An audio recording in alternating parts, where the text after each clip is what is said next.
போறோம்னா கடற்கர ஏரியால யாருக்கு அரசியல் சப்போர்ட் அதிகமா இருக்கு, யாரு அரசியல்ல வரப்போறான்னு பார்க்க போறோம். இந்த அண்ணன் கேட்போம், எங்க கேட்டுருவோம். ஆனா இந்த எலெக்ஷன்ல யாரு ஓட்டு போட்டா நல்லா இருக்கு, கடற்கரையில நல்லா செய்வா அப்படின்னு நினைக்கிறீங்க? கடற்கரை ஏரியால ராமேஸ்வரம் நாகப்படத்தை இடம் எடுத்தாலும் ஒரே குரல் கொடுக்கறது சீமனை தவிர எவனுமே இல்லை. இப்ப நீங்க யாருக்கு வாக்களிப்பீங்க? அவன் சுருவானை பிடிச்சா சுருவானை இங்க பிடிச்சி போடுற சீமனை தவிர யாருமே இல்லை. சீமன் பேசுற பேச்சு கடற்கரை ஏரியாவுக்காண்டியே பேசி இருக்காரு. எதுக்காண்டி சுருவானு பிடிக்கிறாங்க? கட்சிதை மீட்ட பொருள் பிடிச்சாங்களா, நீட்டினாங்களா? எதுவுமே முடியல. சீமன் குரல் கொடுக்கறதுனால இப்ப விஜய் கட்சிக்கு அப்படின்னு சொல்லிட்டு தான் இருக்காப்புல. ஆனா முடியாது. குரல் கொடுத்த ஒரே மனிதன் கடற்கரை ஏரியாவுக்கு கடற்கரையே கண்டுபிடிச்சது சீமன் தான். இப்ப நீ சீமனுக்கு வாக்களிப்பீங்க இல்ல யாருக்கு வாக்களிப்பீங்க? அது வாக்கு தனிமையில இருக்கட்டும், பேச்சுக்கு தான் வாக்கு. ஓகே, நன்றி. நீங்க பேட்டி கொடுத்ததுக்கு உங்களுக்கு மிக்க நன்றி. ஆனா இந்த கடற்கரை ஏரியால நீங்க யாருக்கு வாக்களிச்சா இந்த கடற்கரைக்கு நல்லது செய்வார்னு நினைக்கிறீங்க? யாருக்கு நீங்க வாக்கு அளிப்பீங்க? யாரு வரணும்னு நினைக்கிறீங்க? யாரு வரணும்னா பிஜேபி தான் வரணும். பிஜேபி மக்களுக்கு நல்லது செய்யறது பிஜேபி தான். மத்திய சர்க்கார் வந்தாதான் இந்த நாட்டை ஆள முடியும்.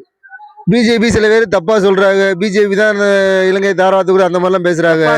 திருட்டு பையன், கொள்ளைக்காரன், கொலைகாரன் தான் தப்பா சொல்லுவான். நீங்க யாருக்கு வாக்களிக்கலாம்னு நினைக்கிறீங்க? நீங்க யாருக்கு தான் வாக்களிப்பேன்?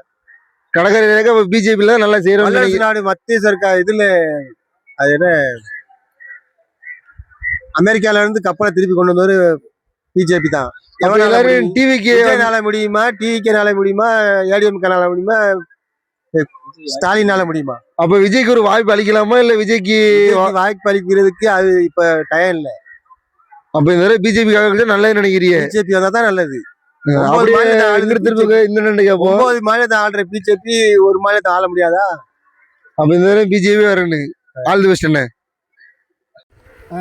வரப்போற சட்டமன்ற தேர்தலில் யாருக்கு வாக்களிக்கலாம் நினைக்கிறீங்க? யாரு வந்தா நல்லா இருக்கும்னு நினைக்கிறீங்க? நாங்க ஃபர்ஸ்ட் ஆரம்பத்துல அம்மா இருந்துச்சு. ஒரு 10 வருஷத்துக்கு முன்னாலே அம்மா இறந்த காலகட்டங்களில் இப்போ அரசியல் மு க ஸ்டாலின் அரசியல் சரியில்லை. என்ன எந்த மீனவர்களுக்கு எந்த துணையும் இல்லை. அதனால நாங்க இப்ப அரசியலை மாத்தலாம்னு நினைக்கிறோம். விஜய்க்கு வாக்களிக்கலாம். விஜய்க்கு 200 கோடி சம்பளம் வாங்குறது ஒரு மக்களுக்கு நல்ல விஷயம் வந்ததார அவருக்கு ஒரு ஆதரவு கொடுப்போம். அப்போ உங்க ஓட்டு இந்த விஜய்க்கு. அடுத்து உங்களோட கருத்து என்ன? டிவிக்கு அடுத்து இந்த இருக்க போகிற மீனவர்கள் எல்லாத்தையும் கேட்போம். யாருக்கு வாக்குன்னு அவங்களோட வாக்கு இந்த யாருக்கு எது போல நீங்க தான் சொல்லணும். யார் வந்தால் நாடு நல்லா இருக்கு. ரெட்டலை இப்போ ரெட்டலைன்னா யாருக்கு போடுங்க? எல்லாம் டிவிக்கு சொல்கிறாரு. விஜய்க்கு போடுங்க. விஜய்க்கு போடுங்க. இந்த நாடு நல்லா இருக்கு.